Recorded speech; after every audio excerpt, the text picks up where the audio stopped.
before we think that this is another attack on the real estate industry, it's not. It's all leads that are being distributed. So car salespeople, insurance, mortgage, everybody is affected by this rule, which is good for us as consumers. So as much of a pain in this may be, and the pain part is going to come in your wallet, because if you're a large portal and you're trying to sell one lead to 12 people, and now you can only sell one lead to one person, guess what? They're still going to try to make money off of that one lead. So the price per lead is going up. That much we know for sure.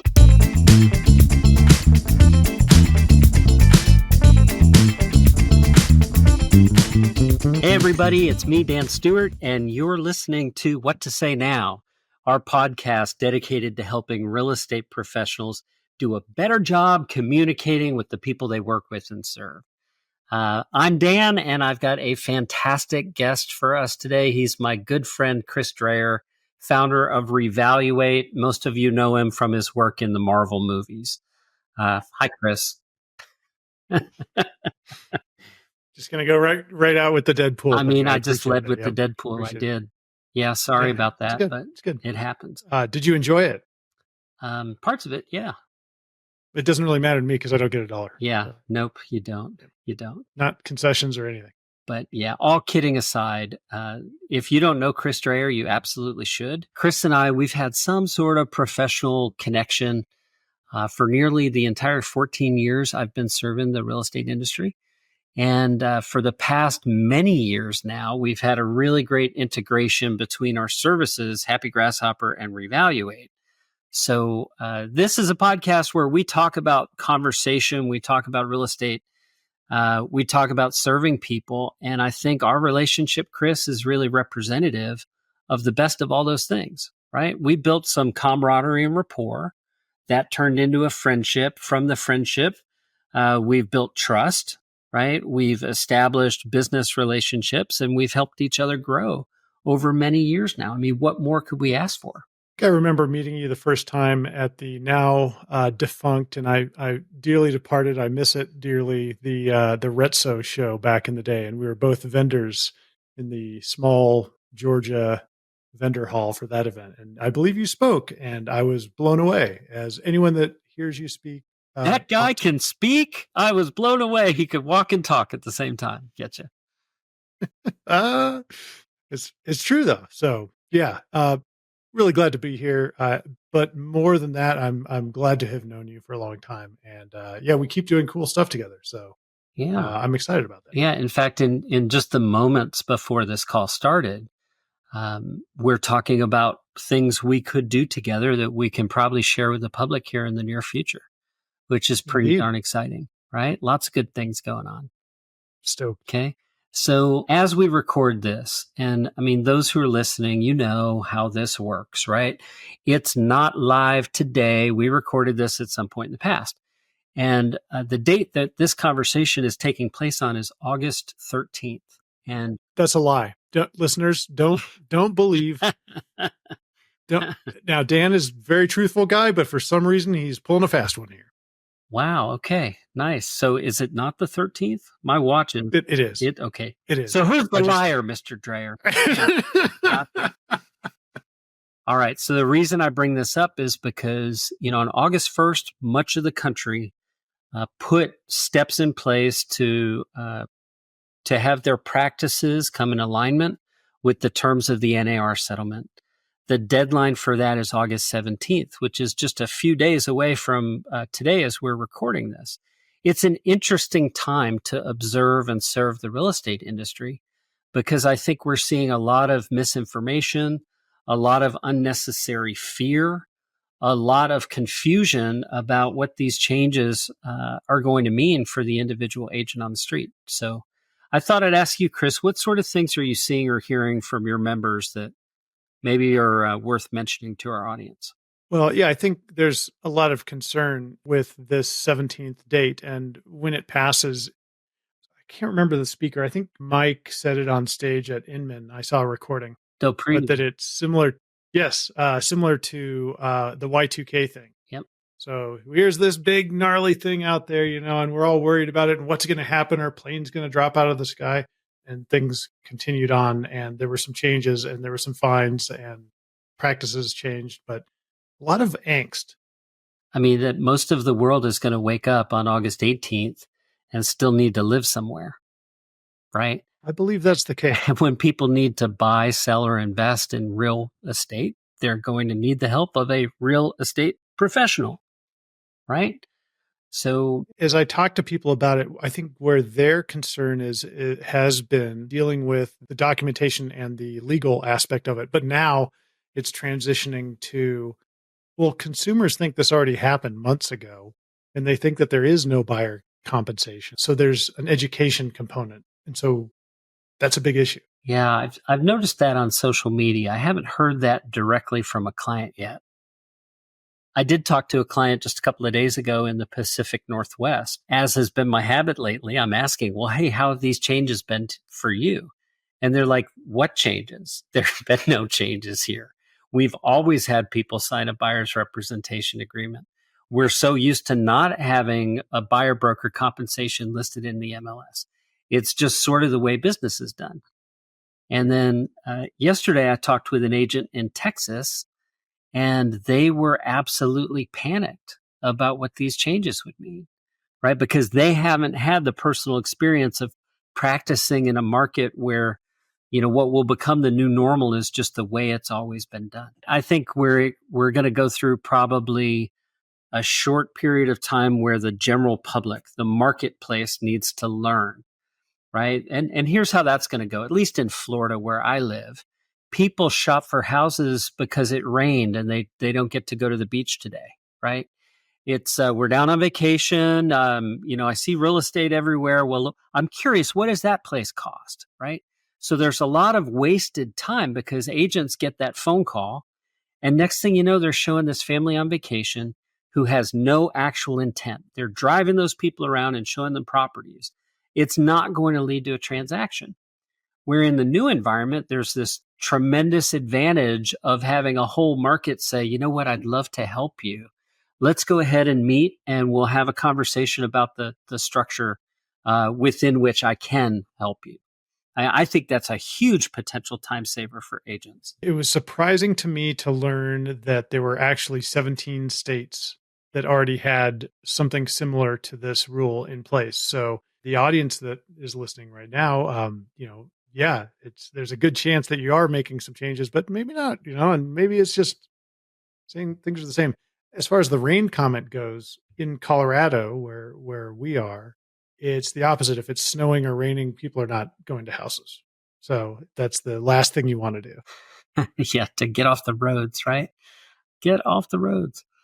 Well, so, I mean, if we think about where we are, just on the calendar, again, it's August 13th as we record this. The change that real estate is going to undertake, it's really just starting this year.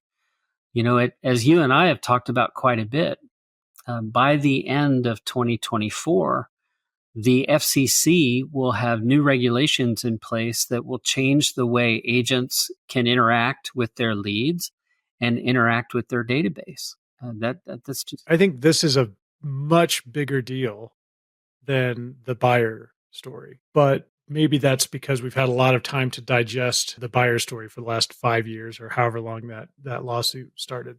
And this is relatively new. The idea of fines and regulation and blacklists, people don't understand for the most part how that could impact their business. But they're starting to see it because their emails are starting to not get opened at the same rate and their responses are starting to drop off.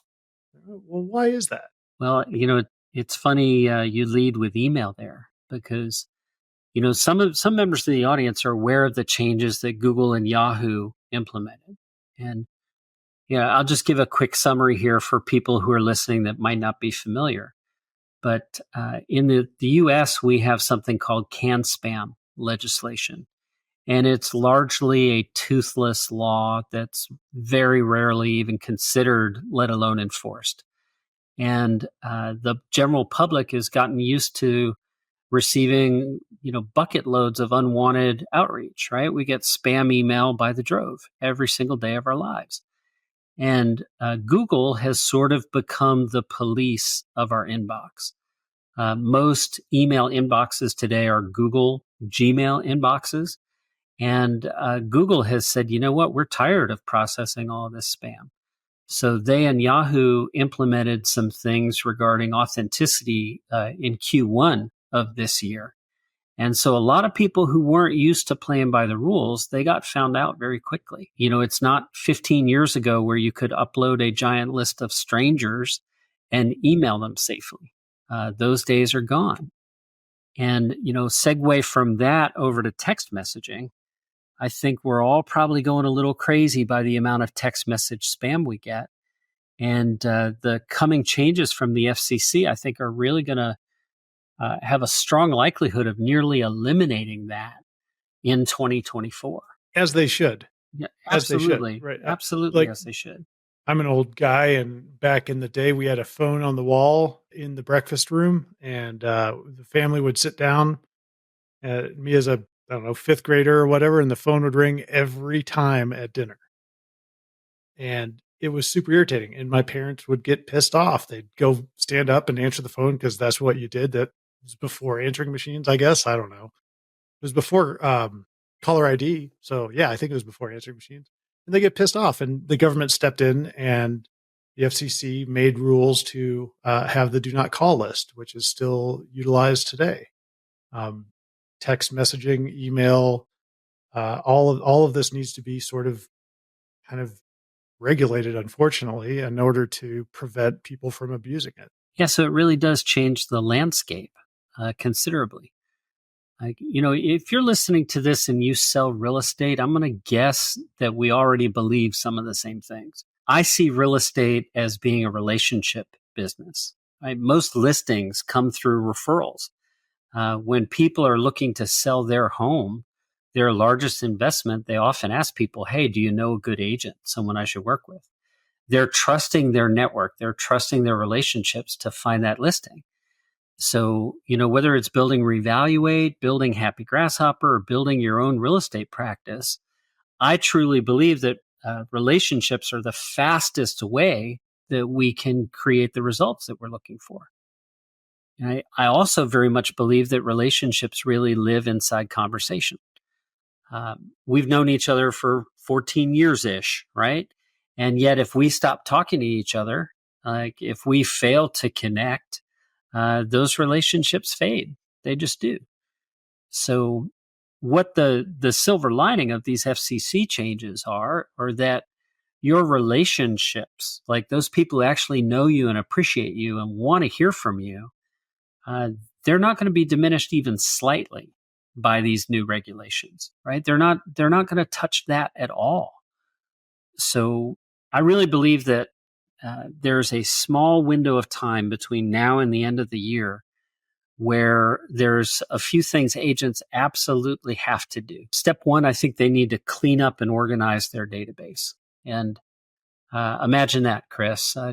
That's probably something you can help with, I would imagine, right?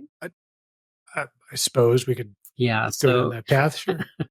Chris, I'm going to give you kind of a shameless plug here, but you know, part of what Revaluate does is issue a database grade. You know, if you've got questions about the quality of your database, just head over to revaluate.com and find the right resource there. Chris, give us the link and we'll post it, you know, along with the podcast. The reason I think that's so critical to do right now is because if you're sending email, for example, and you're sending to bad addresses, everything else you send is likely to be sequestered in the future.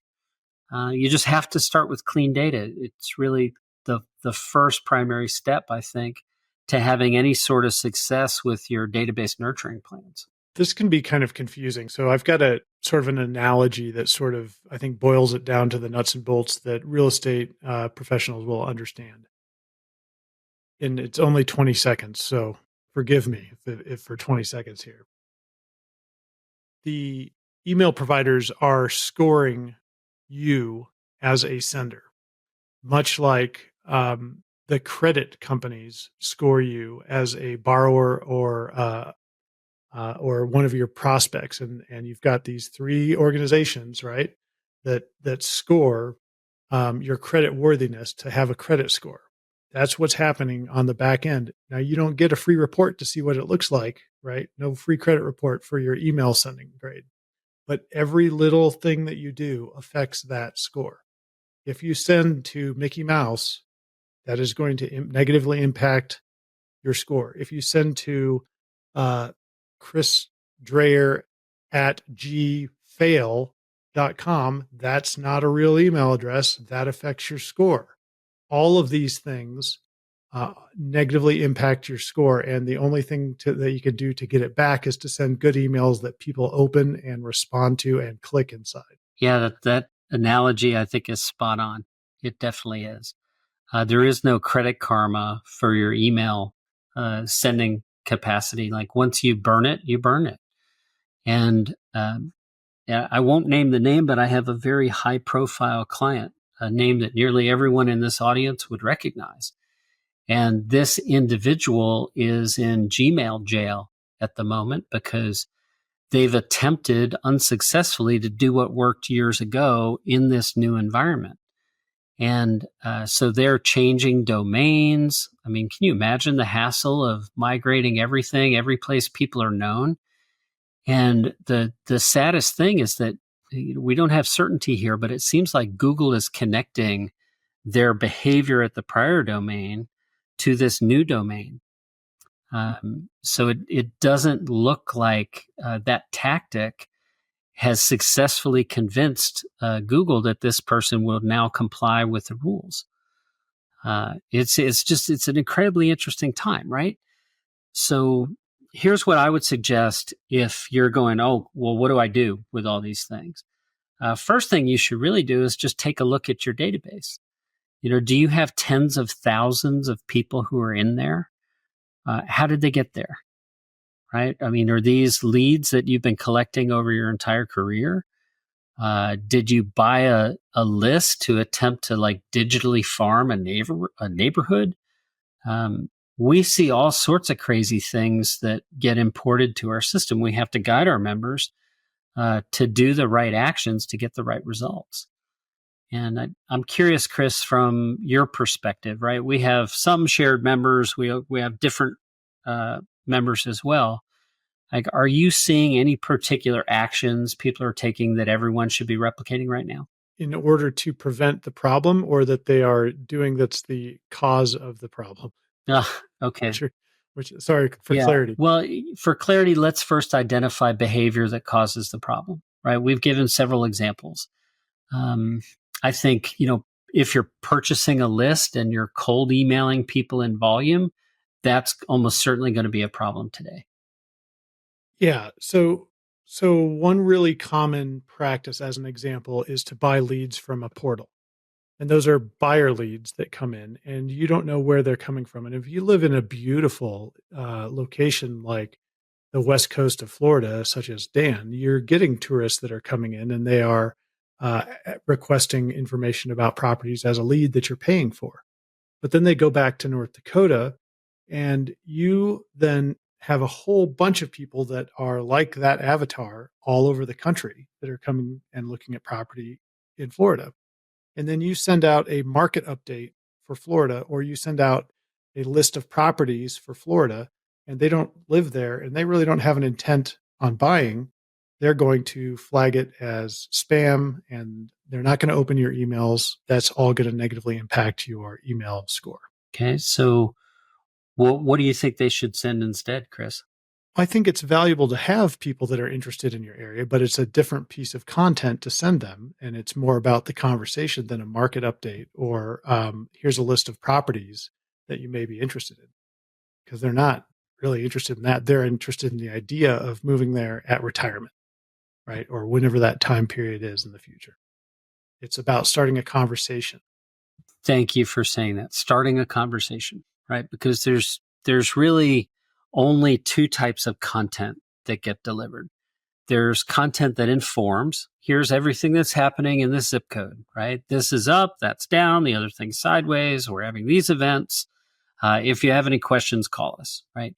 That content is designed to inform the reader, and that's representative of a typical real estate email newsletter.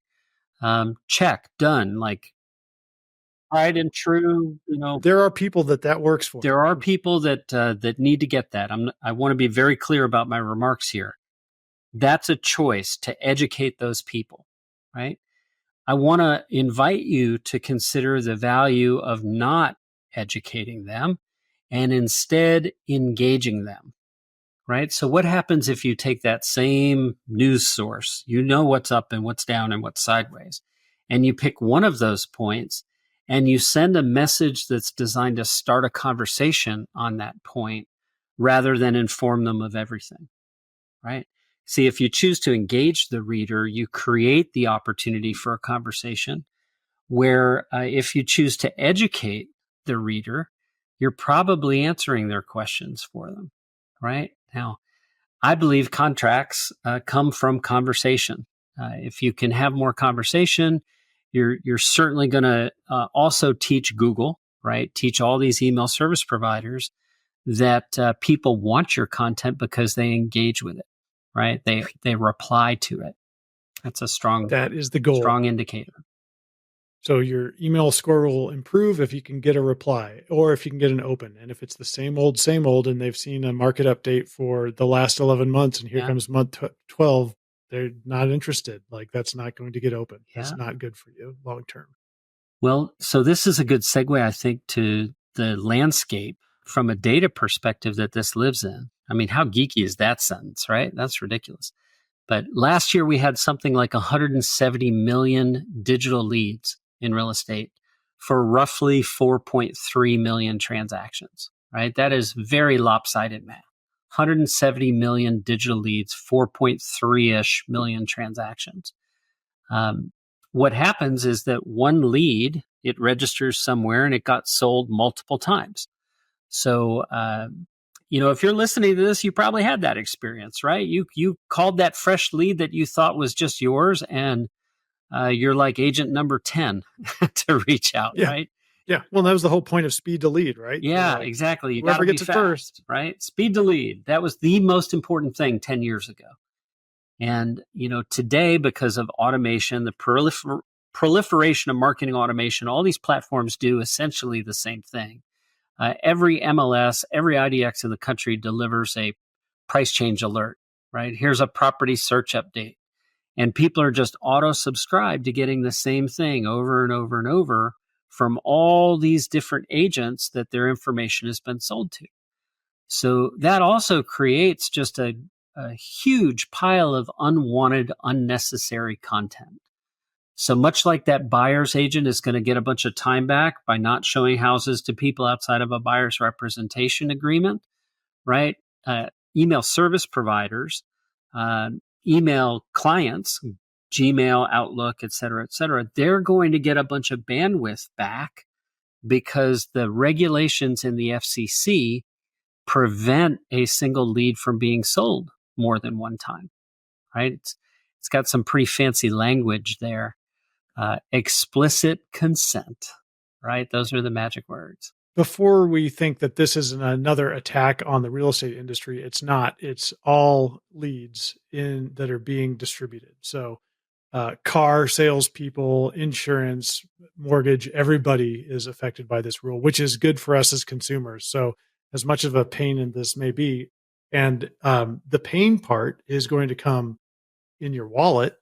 Because if you're a large portal and you're trying to sell one lead to 12 people and now you can only sell one lead to one person, guess what? They're still going to try to make money off of that one lead. So the price per lead is going up. That much we know for sure. Yeah, I just like as we're talking, I have a text here, an unwanted text that I have not asked for.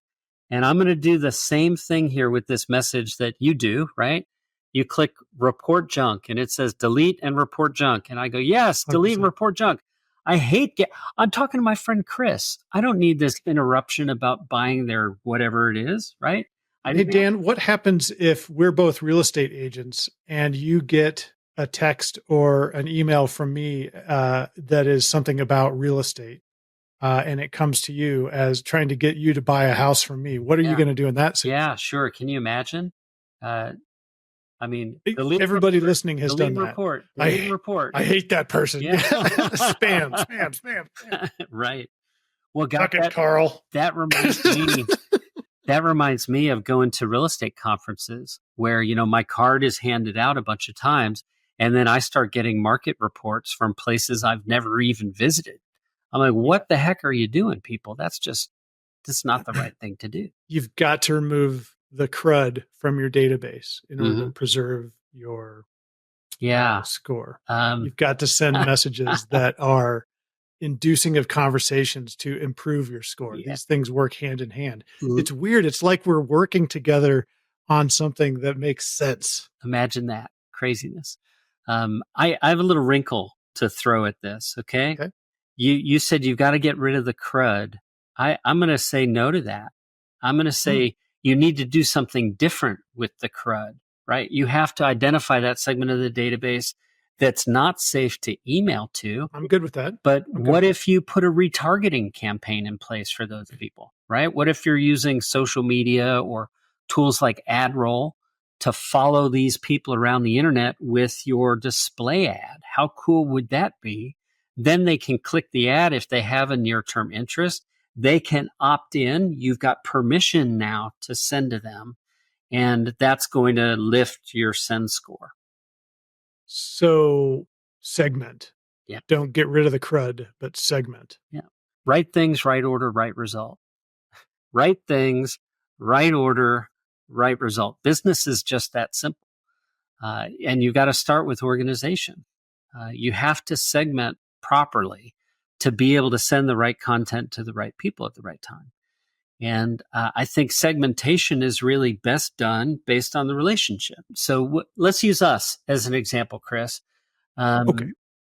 Like last time I was in Colorado, you picked me up. We went and had beers together. You took me to El Dorado Canyon State Park. We spent like this delightful afternoon together. I got to visit this very special part of the world that you live in. That was a good day. That was a great day, man. I need to come visit again for sure. It was a great day. So the point is, this is a real authentic relationship that's here. Now, if in between those visits, those real like live human interactions, the only thing I ever hear from you is Revaluate is on sale. Did you know Revaluate has this and it has that and it has the other thing? It is so, it's the wrong flavor. It's an off-key song, right? It just feels entirely disrespectful of the authenticity of our actual relationship. So, like a billboard. I mean, a billboard feels less disrespectful because that at least is intended for everybody driving by, right? But my inbox is my inbox. My text is my text. And if I've let you into this, if I've said, hey, cross this threshold where we have a relationship, and then you abuse that privilege, I mean, that's not a good path forward. It just is. I love that. Yeah. Right. So I'm doing a little projection here, right? I want to give the audience a moment to like swallow all of these changes they're dealing with right now brought on by NAR, and then understand that the FCC changes. You may have seen a video I put out where I'm like, do these FCC changes mean the end of real estate? Like, how's that for doom and gloom language? No, people are always going to need a place to live, right? And yet, if you don't take the right actions, this absolutely could mean the end of your career in real estate, because the penalties, the fines that are connected to abuses are astronomical. We've seen fines from Sprint and T-Mobile and AT&T as high as $15,000 per unwanted text message. That is a mind-blowingly high number, right? And guess what? Your E&O is not going to cover that, agents. It won't. There is no protection for that. That is called you are screwed. So you just have to do it right. Too much doom and gloom, Chris, or you agree with that assessment? I think it's the appropriate amount. I mean, the idea of doom and gloom is to inspire action and change, because you want to avoid that pain, and people will take action to avoid pain. So I think it's the right amount. And you didn't even mention the very large top 5 real estate brand and the multi-million-dollar settlement that they had to deal with. 40 million Yeah, and Keller Williams. Yes, I'll fill in those blanks, right? This is all public stuff. It's not like we're talking out of turn. You've seen the same headlines, dear listener, that we have. This is, very few brands can withstand that sort of violation. They just can't. So, if you're listening to this at the brand, the broker owner, the team owner, or the agent level, you need to understand that they will find the source that has the resources, and those will be the people who have to pay. So, you can do it right or you can do it once. I don't think there's lots of second chances after these changes take place. The changes have taken place. Now it's up to us to make to comply. And then it's going to be up to the lawyers to seek the money and find where the money is and follow that trail to enforce it. So that's what's going to happen. That was the path that we just saw with NAR. That's the path that we're going to see most likely with the FCC. Well, so let's lay out a short list of things that people need to be aware of. First of all, just Google FCC changes 2024. There's been a ton that's written and published this. I think if I remember the date correctly, it was December 18th, 2023, that the FCC published exactly what the changes were and when they go into effect. This information is not hidden. It's out there. The question is, what to do about it. And do we get so focused on Y2K, right? The not so earth-shattering change that many agents are struggling with right now?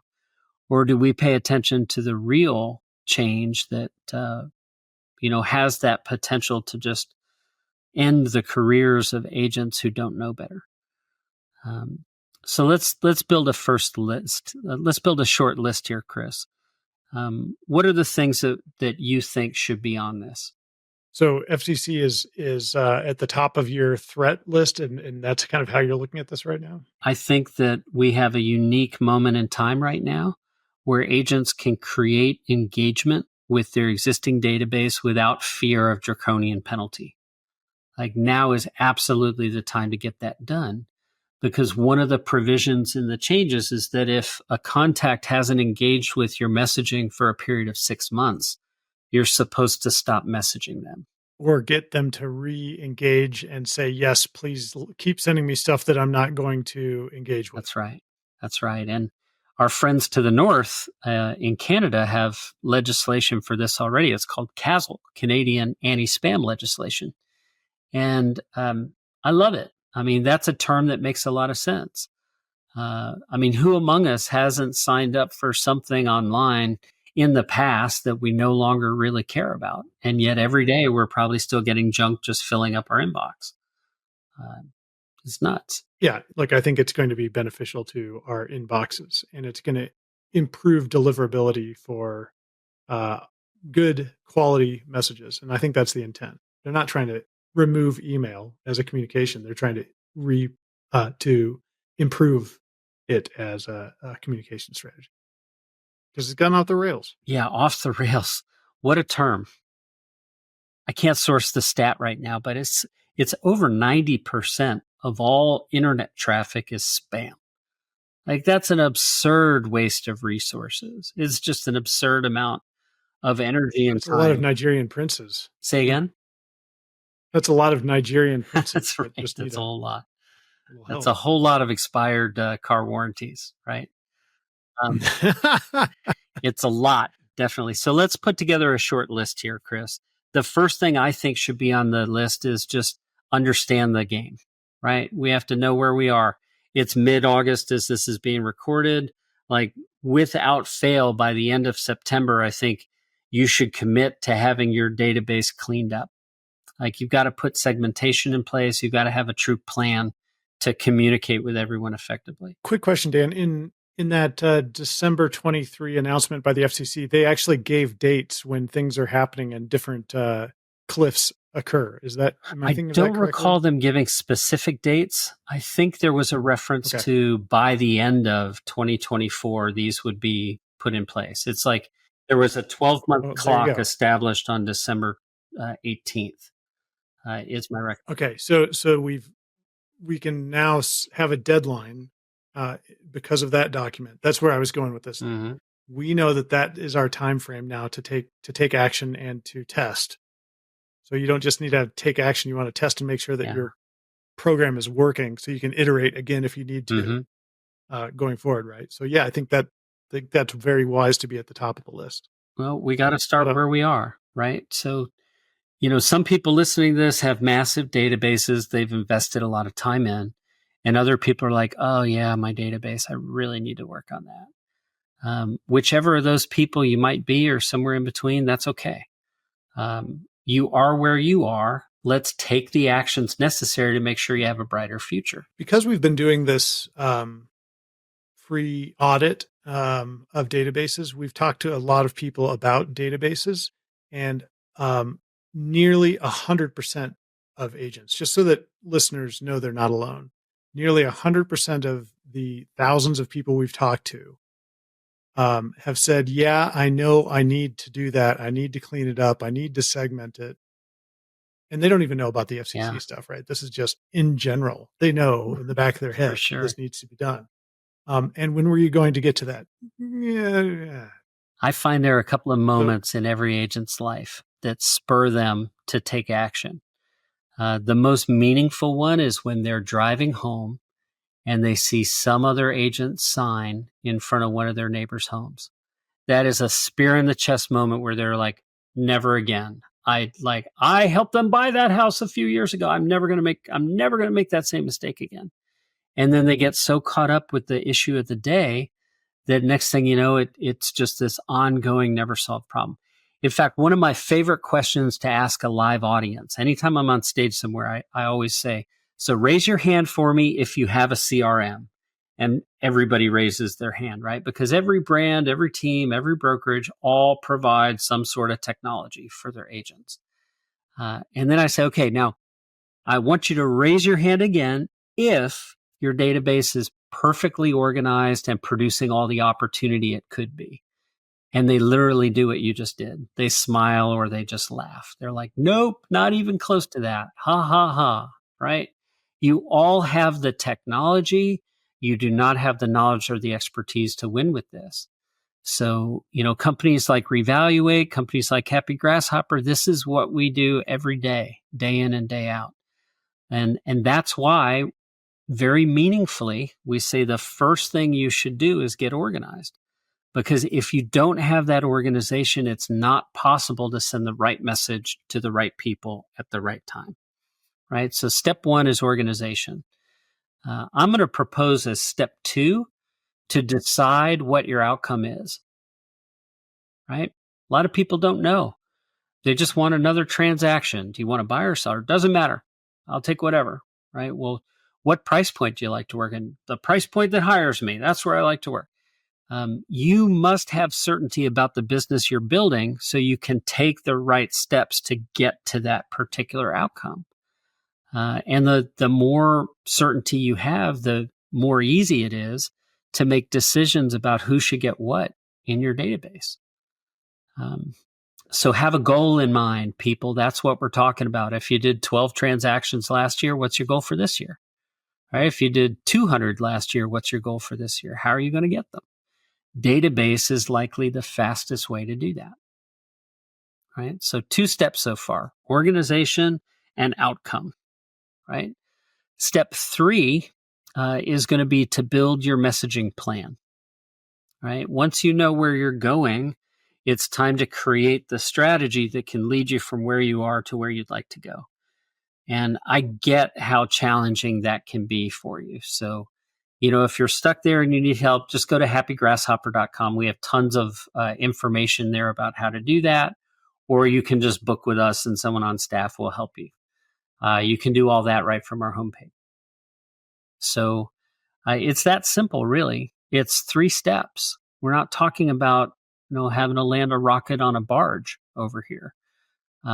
It's simply understanding the relevancy of the relationships you have in the database and the appropriateness of the content that you're delivering to those people in relation to the desired outcome you're seeking. If we're a new listener sitting out there and they're considering this, we've given them sort of this stick approach. Then we've said, here's the 3 steps to do to improve the situation. What's the carrot on the other end look like in your mind, Dan? That's a great question, Chris. One of my favorite things is helping people have that moment of discovery.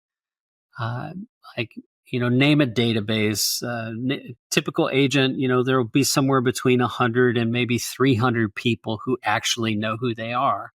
And there might be several hundred strangers that are in that database. Well, some of those strangers may be ready to transact now, right? But if you put them on a once a week communication, they're going to unsubscribe because they didn't ask for that. They don't want it. But if you shake the database, like once every 90 days or so, you'll have several people who raise their hand and say, you know what, I actually need to talk to you about that now. I would love information about this, right? Remember, you're not closing the deal in that email. You're closing on having a conversation in that email. That's the only thing that's for sale there. Nobody's going to click a link and enter their credit card to buy their house. That's not going to happen. Be an adult. Don't be a high schooler. Okay. What's wrong with high schoolers, you gotta wait. Chris? Come on, man. I got one. Yeah. Way to target our children, man. Great. Yeah. Chill. Instant gratification is not the name of the game. Yep. And yet instant gratification is sometimes the outcome.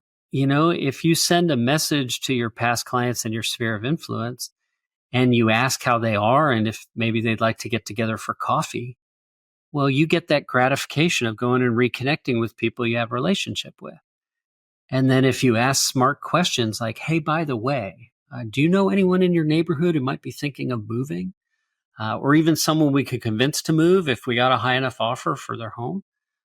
You'd be surprised how many of them are like, actually, you know what? I do know. Bob and Susie down the block have been talking about moving to Florida. They might be exactly who you need to talk to. Let me make an introduction. That works. Some of our top customers use that line, and it's just softer than asking them if they're ready to buy and sell, which people are over with anyway. We train on this extensively. We call it the oblique ask.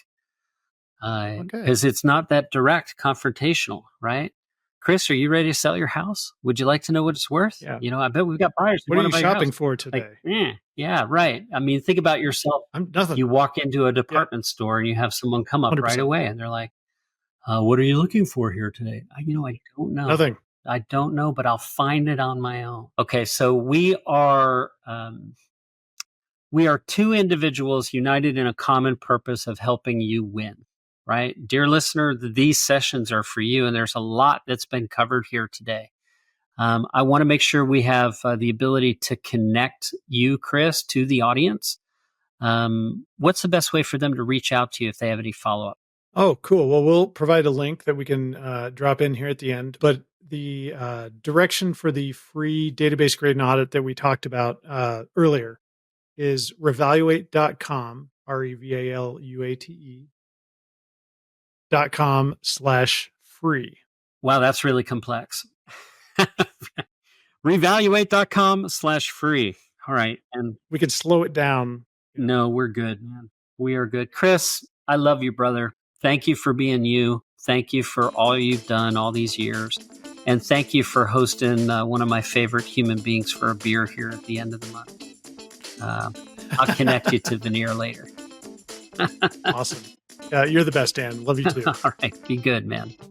See ya.